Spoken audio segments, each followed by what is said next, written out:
So NCERT exercise question number 5.13 for class 11. It's given that a man of mass 70 kilogram stands on a weighing scale in a lift which is moving. So it is moving in four different conditions. So we have to find out what is the reading on the weighing scale. So we know very well that reading on the weighing scale will be nothing but the reaction force. Okay, so the reaction force for an object in a lift, in an elevator, will be given by this concept. So if the lift is moving upwards with an acceleration a, then the reaction force r will be given by, so we have to do certain free body diagrams here. So here the weight of the man is mg and the reaction force is r, let us say. So the lift is moving upwards, which means we will write the equation as the net force on the object is m into a. This m into a will be equal to, since it is moving upwards, we will take r minus mg. Okay, because it is moving upwards, we will take r minus mg. In that case, what is r equal to? R is equal to m into g plus a. So when the man is moving, when the lift is moving upwards, this is the reaction force. When the lift is moving downwards, what will be the reaction force? So with the same thing, mg is acting downwards and the reaction force is acting upwards. Then the lift is moving downwards with a acceleration. Then the net force ma will be equal to mg minus r. This time we are taking mg because the net force is in the downward direction. So you will take mg minus r. This method will be easier for you to write equations from free body diagrams. So r is equal to, from this equation, m into g minus a. So keep these two equations in mind and then we will solve this question. So number a, what is given? Upwards with uniform speed of 10 meter per second. So u is constant, which means that acceleration is equal to 0. So if acceleration is 0, then the reaction force will be m into g minus 0. So the reaction force is nothing but the weight of the man. So the weight of the man is nothing but r is equal to 70 into 10 meter per second square, which will be 700 Newton. So for the first option, the answer will be 700 Newton. Then for the second one, downwards with a uniform acceleration of 5 meter per second square. So in that case, number B will be, it is moving downwards. So the reaction force R is equal to m into g minus a. Okay, so that means a acceleration is given as how much? 5 meter per second square. So we will substitute in this equation. R is equal to 70 into 10 minus 5. So that will be 70 into 5. 5 sevens are 35. So the answer will be 350 Newton. Okay, then number C, what is given? It is moving upwards with uniform acceleration of 5 meter per second square. What would be the readings on the scale in each case? Okay, so then let us say R is equal to m into, since it is moving upwards, we will take the equation g plus a. Okay, so R is equal to 70 into 10 plus 5. That will be equal to 70 into 15. Okay, 15 into 7 will be equal to 7 5s are 35. 7 1 is 7 plus 3, 1 0. So 1050 Newton. And for the D question, what is given? What would be the reading if the lift mechanism failed? Okay, so lift is failing. Failing in the sense it is not moving according to the electricity. It is falling freely under gravity. And it hurtled down freely under gravity. Hurtled down means it is just a falling under gravity. So in that case, the lift will be moving downwards with what acceleration? Since it is falling freely, any object which is falling freely will have the acceleration equal to g. Okay, and the lift is moving downwards. So what is our equation? M into g minus a, and a is equal to g here. So your reaction force will be equal to m into g minus g, which means the reaction force will be 0. So this condition is called as weightlessness, meaning on the weighing scale you will not see any reading, which means that the man is not feeling his own weight. There is no reaction force. Only if there is reaction force, the man can feel its weight. So since there is no reaction force, the reaction force is equal to 0 for a freely falling object, and hence it is a condition for weightlessness. Okay, so that much will be for this question number 5.13. Hope you have understood. Let us move on to the next question, 5.14. In the figure, shows the position time graph of a particle of mass 4 kilogram. What is the A, force on the particle for t less than 0 and t greater than 0 greater than 4 seconds, and in between 0 to 4 seconds. So they're asking what is the force. So let us do the first subdivision first. When we speak about force, we need to calculate mass into acceleration. So for the three different points, let us say t less than 0, can you guess what is the acceleration? So when t is less than 0 seconds, you can see here clearly, this is displacement versus time graph. So the slope of displacement versus time graph is what? It is velocity. Okay, so let us judge by velocity what will be the acceleration. So here, since there is no displacement, the slope of this will be equal to 0. So that means velocity is 0. Here velocity is 0. There is no slope in velocity. So acceleration is also 0. Therefore, the force in 0 less than 0 seconds, okay, less than 0 seconds will be equal to 0. There is no force acting in t less than 0 seconds. Then what about t greater than 0 seconds? Greater than 4 seconds. So here once again the displacement is, the position of the particle is constant. The object is not moving. Here you can see clearly that the object is constant and stagnated at 3 meters. It is not moving anywhere. So in that case, the velocity once again it is equal to 0, and hence therefore acceleration will also be equal to 0 because there is no movement of the particle. So in the second case also, when t is greater than 4 seconds, the force is equal to 0. Then what about t in between 0 to 4 seconds? So in between 0 to 4 seconds, you can see you have a slope which is constant, isn't it? The slope at any point is same. So since the slope is constant, we can say that the velocity is also constant. This means the velocity is constant. And what is the acceleration for constant velocity?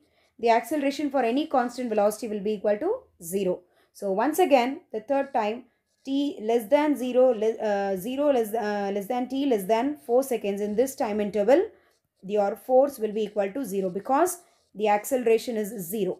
Okay, so in all the three cases, the acceleration is 0. Therefore, the force is 0. The second question, what are they asking? Impulse at t equal to 0 and t equal to 4 seconds. So, how to calculate impulse?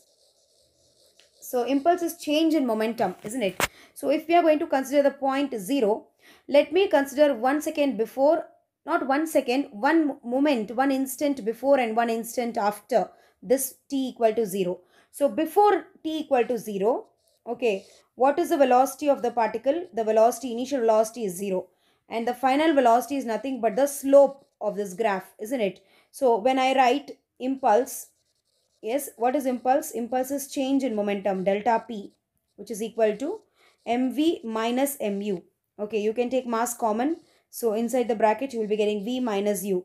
Okay, since the object is having 0 velocity before 0 seconds, your u will be 0. And what about v here? So if we are going to consider this slope, okay, how to calculate the slope? Slope is equal to y2 minus y1 by x2 minus x1, isn't it? Y2 minus y1 by x2 minus x1. So let me calculate this entire triangle. So the slope will be same.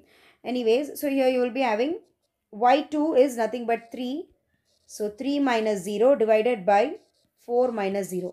So the slope is 3 by 4. Okay, that means here m into, you will be getting 3 by 4. And what is the mass of this particle? So here it is given mass is equal to 4 kilogram. So we will substitute it here. 4 into 3 by 4. So 4 gets cancelled. So the impulse will be 3 kilogram meter per second. This is the unit of impulse. Okay. So the impulse in the t equal to 0 second will be this much. Then what about at t equal to 4 seconds? So once again here you can see before 4 seconds the velocity of the particle is 3 by 4. Okay. And after 4 seconds you can see that the displacement is constant. The velocity is, the position is constant. So if the position is not moving, it means the displacement is 0. So here the velocity of the particle will be 0. Here the velocity of the particle is 3 by 4 because we have just now calculated the slope. Okay. So here you will be getting v is equal to 0. So now your impulse will be equal to delta p, which is mv minus mu, m into v minus u, m is 4 into 0 minus 3 by 4. So that will give you minus 3 kilogram meter per second. Okay. So you can see clearly there is a positive impulse here and there is a negative impulse here, meaning that the after momentum is lesser than the initial momentum. So that is why you are getting a negative. And in the first case, the initial momentum is lesser than the final momentum. Therefore, your impulse is positive. So this much is your 5.14 question.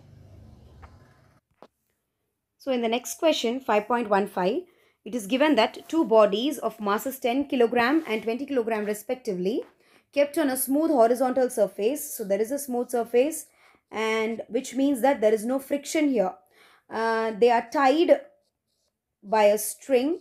Okay, they are tied by a string, and there is a horizontal force F equal to 600 Newton is applied to number 1 in the first case A.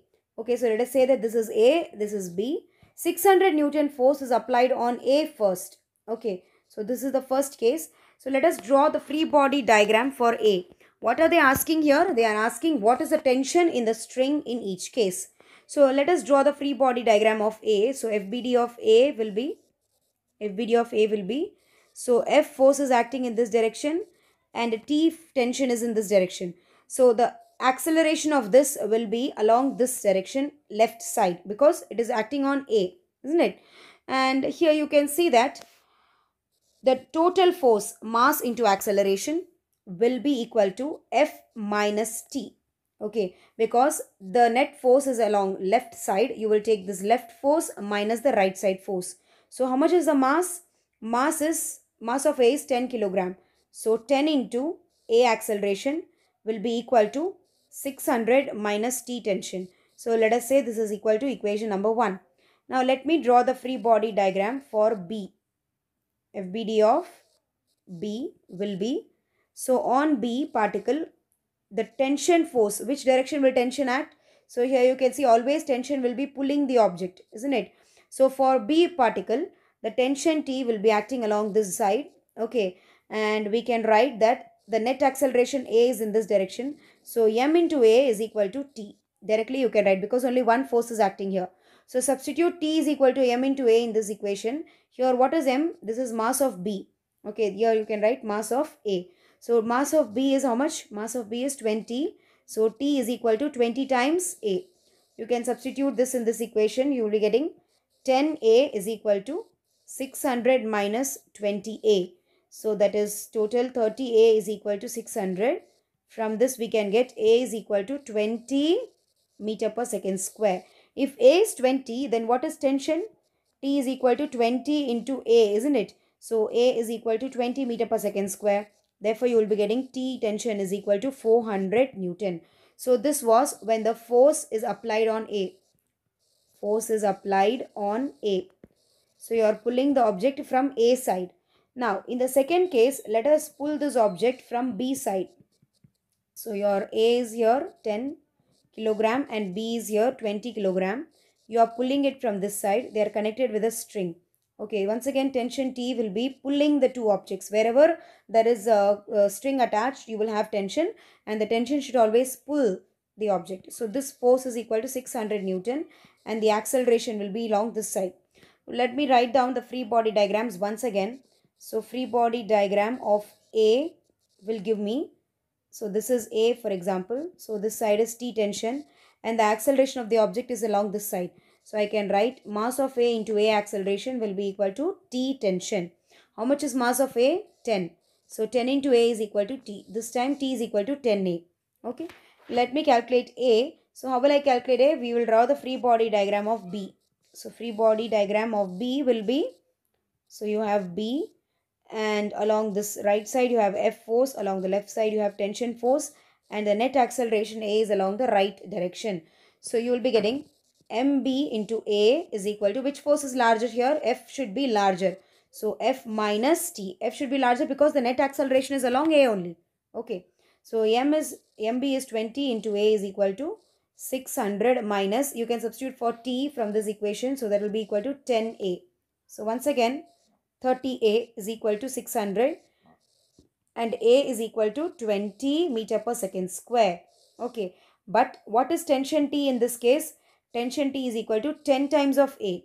So that will be 10 into 20, which is equal to 200 Newton. Okay, so you can see clearly when the tension was applied, when the force was applied on A, we got 400 Newton, and when the force was applied on B, we are getting, sorry, the force was applied on A, we got 400 Newton. When the force was applied on B, we are getting 200 Newton. So this is for forces applied on B, right? The next question is 5.16. So here they have given that two masses 8 kilogram and 12 kilogram are connected at the two ends of a light and extensible string that goes over a frictionless pulley. So let us draw the diagram. Let us say this is the pulley. So there are two masses. Okay. One is 8 kilogram, and the other one is 12 kilogram. Okay, and find the acceleration of the masses and the tension in the string when the masses are released. So when you release these masses, obviously because of the heaviness of 12 kilogram, the acceleration will be along the 12 kilogram direction. So it will be downwards along the 12 kilogram and upwards along the 8 kilogram direction. So here let me draw the tension. Since it is the same string which is running over the pulley, if the string is same, the tension will be same. Okay, so T tension is acting on both. Now we have to calculate T and A. So this is very simple question. We have to just write the two equations using the free body diagram and then we'll get the answer. Okay, so let me draw the free body diagram for 8 kilogram. For 8 kilogram force. Let me name these forces. So let us say that this is M1 and this is M2. Okay, so first we will draw free body for M1. So if this is M1, what are the forces acting? The downward due to gravity will be M1G and the upward force will be T. And the net acceleration is along A direction. So the total force on this, the net force will be equal to M1 into A. Since this is moving upwards, we will write it as T minus M1 into G. Okay, so let us say this is equation number 1. Now, free body diagram for M2 will be, so let us say this is M2. So the downward force is M2 into G and the upward one is tension. But here, this is moving in the downward direction. So you will write M2 into A is equal to M2G minus T, tension. So this will be equation number 2. Okay, so from equation number 1 and 2, we can solve it simultaneously and we will be getting equations for tension and acceleration. So let me write down 1 plus 2.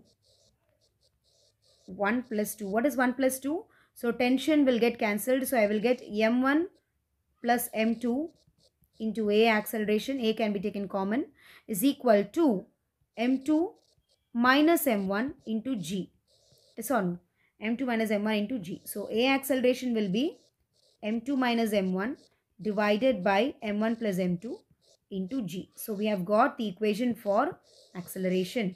Now we need to calculate the equation for tension. So for calculating tension, we need to eliminate A. So look into these two equations, 1 and 2. We can, if we divide them directly, we can cancel out acceleration. So let me divide equation number 1 by 2. So what will you get? M1 into A divided by M2 into A is equal to T minus M1G divided by M2G minus T. So if A gets cancelled, we have M1 cross multiply M2 into G minus TM1 is equal to M2 into T minus M1 M2 into G. Okay, so you rearrange this, bring T to one side and M1 M2 to the other side. So M1 M2 G plus M1 M2 G is equal to M2T plus M1T, right? So here you have 2 times of M1 M2 into G is equal to T into M1 plus M2. So from this, T tension will be equal to 2 M1 M2 divided by M1 plus M2 into G. Okay, so this will be equation number 4. So let us not name them. So we have found that acceleration is equal to M2 minus M1 by M1 plus M2 into G, and tension T is equal to 2 M1 M2 divided by m1 plus m2 into g. So we just have to substitute now. Okay, so A is equal to, what is m2? 12 kilogram minus 8 kilogram divided by 8 plus 12 into 10, and the T tension will be 2 into 8 into 12 divided by 8 plus 12 into g. So if we calculate this, we will be getting A is equal to 12 minus 8 is 4 by 20 into 10. So that will be equal to 2 meter per second square. And this one will be 2 into 8 into 12 into 10 divided by 20. So this can get cancelled. 8 12s are 96 Newton. So tension is 96 Newton and acceleration is 2 meter per second square. That's it, children. So the next question, 5.17, it is given, a nucleus is at rest in the laboratory frame of reference. Show that if it disintegrates into two smaller nuclei, the products must move in opposite direction. So this is getting disintegrated into two smaller parts. Okay, into two smaller parts, and they are asking us to prove that they must be moving in the opposite directions. So let us say that this one is v1 vector, the velocity, and this one is v2 vector. What about the initial velocity of this nucleus? So since it is at rest, u vector will be equal to 0. Okay, now this nucleus is disintegrating, which means there are no external forces. Okay, disintegration happens because of internal forces. So there are no external forces and only internal forces are acting. And we know very well that internal forces will sum up to, net internal force will be equal to 0 always. Okay, so if the net internal force is 0, then what can we say about the momentum? So dp vector by dt will be equal to 0. That means p vector is a constant. Okay, what does this mean? That the momentum is constant. It means that the initial momentum will be equal to the final momentum. Initial momentum should be equal to the final momentum. How much is the initial momentum? Mass into u vector. This should be equal to the two particles. Let us say this is of mass m1 and this is of mass m2. So the two products are having m1, m2 mass.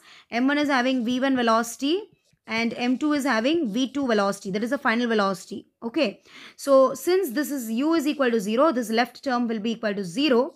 That means that m1 into v vector plus m2 into v2 vector, this equal to 0. Okay, so we will get m2 into v2 vector is equal to m1 into v1 vector. So v2 vector will be equal to minus m1 by m2 into v1 vector. So from this equation you can see that the masses cannot be negative, isn't it? m1 and m2 cannot be negative.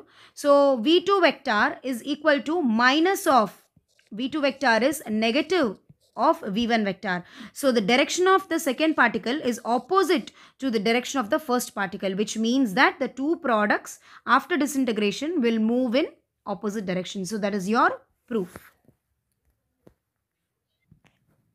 The next question is 5.18. Two billiard balls, each of mass 0.05 kilogram, moving in opposite directions with a speed 6 meter per second, collide and rebound with the same speed. What is the impulse imparted to each ball due to the other? So let us say that one ball, this is ball number A and this is ball number B. So they are moving in opposite directions. So in order to collide, they have to move in opposite directions towards each other. Only then they can collide. If they are moving away from each other, they won't collide, isn't it? So we will take the two directions in this way. So let us say that UA, initial velocity of U is 6 meter per second. Okay, then what will be the initial velocity of B? So we have taken right side as positive. So left side will be negative. Okay, so minus 6 meter per second. And the mass of both of them, MA is equal to, MB is equal to 0.05 kilogram. They are asking what is the impulse imparted between each other. So what is the impulse imparted to each other ball due to each other? Okay, so the final velocity after the impact, so they both are hitting each other and then they are moving away from each other. Okay, so they are moving away with what velocity? This is 6 meter per second in the negative direction. Yes or no? This will be VA is equal to minus 6 meter per second and VB will be equal to plus 6 meter per second, because this is moving in the right side, this is moving in the left side. Okay, so impulse on A, you can write impulse on A will be M into VA minus UA. Okay, MA into VA minus UA. How much is MA? 0.05 into VA is equal to minus 6 minus of minus 6. So, sorry, minus of 6. So, that will be 0.05 into minus 12. So, the answer will be minus 0.6 kilogram meter per second. So, this is the impulse of ball A. Okay, and if we see impulse of ball B, impulse on B will be mass of B into velocity of B minus initial velocity of B. So this will be 0.05 into velocity of B. Final velocity of B is plus 6 minus of minus 6. Okay. So that will be equal to 0.05 into plus 12. That is once again plus 0.6. So this is equal to plus 0.6 kilogram meter per second. Okay. That's it. Next question, 5.19. It is given that a shell of mass 0.020 kilogram is fired by a gun, okay, gun of mass 100 kilogram.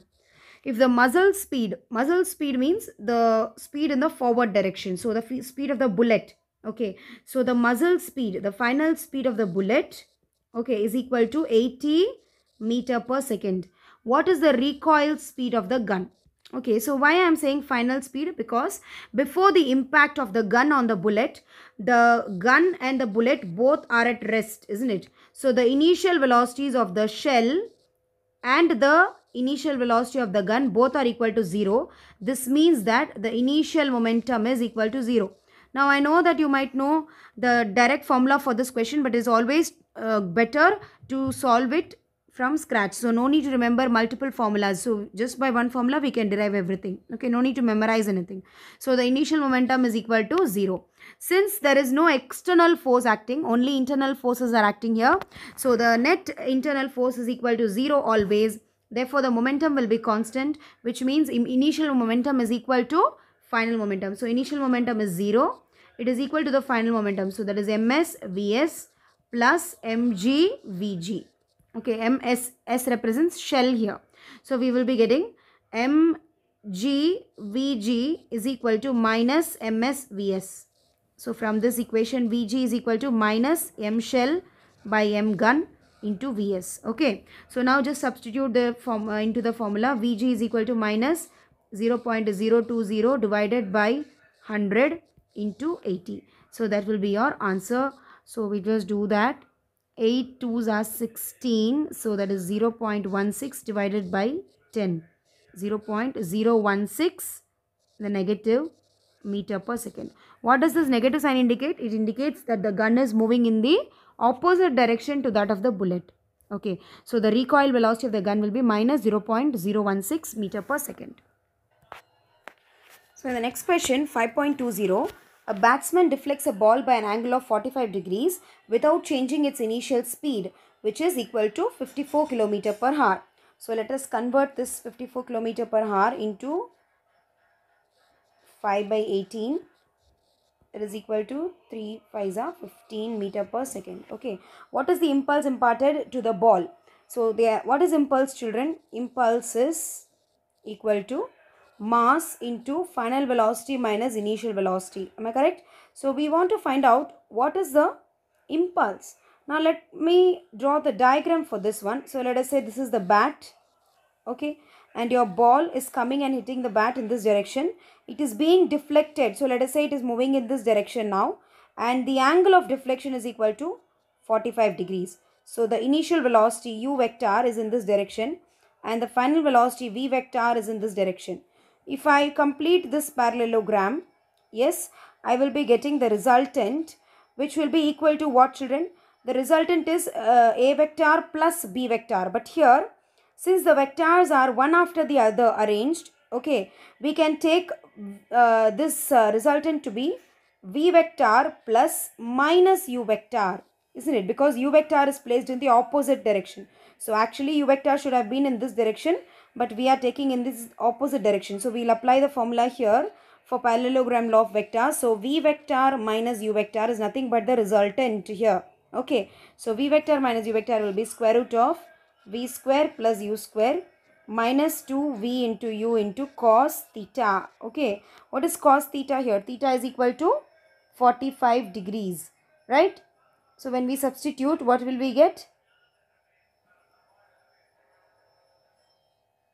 So we are not just subtracting, actually it is plus u minus u, isn't it? So anyways, we are only taking the magnitude. So this one will be positive v square plus u square plus 2v into u into cos theta.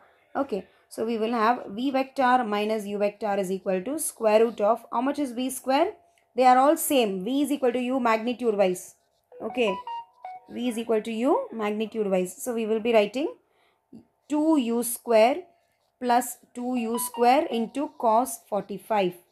Yes, so that will be nothing but square root of 2u square can be taken outside, 1 plus cos 45, right?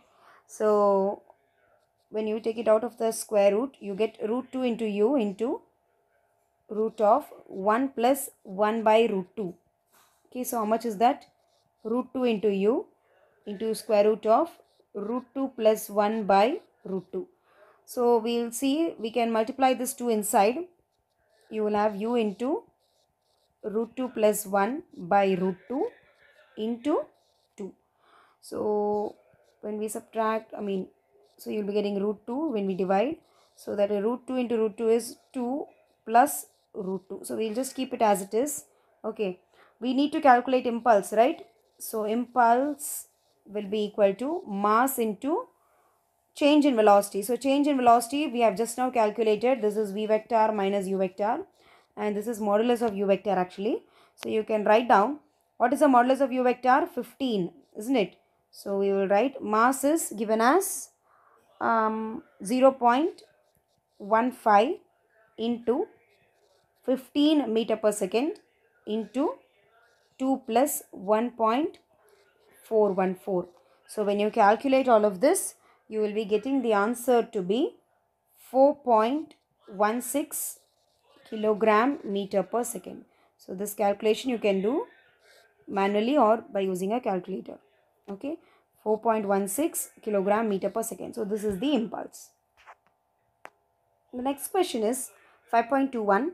A stone of mass 0.25 kilogram. So the mass of the stone is 0.25 kilogram is tied to a string and whirled around in a circle of radius. So it is whirled around in a circle of radius 1.5 meter with a speed of, so the frequency is 40 revolutions per minute. So 40 revolutions per minute will be 40 by 60, which is equal to 2 by 3 revolutions per second. Okay, 2 by 3 revolutions per second in a horizontal plane. What is the tension in the string? What is the maximum speed with which the stone can be whirled around in the string that can withstand a maximum tension of 200 Newton? So first of all, if the particle is moving in a circular path, there is going to be a centripetal force which is mv square by r. Since v velocity is not given but frequency is given, so we can also write mv square by r as mr omega square, because v is equal to r omega. And you know very well omega is equal to 2 pi into frequency.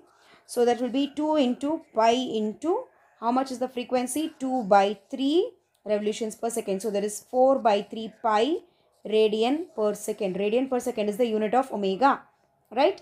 So here tension is provided by centripetal force. So no, tension is provided by the centripetal force.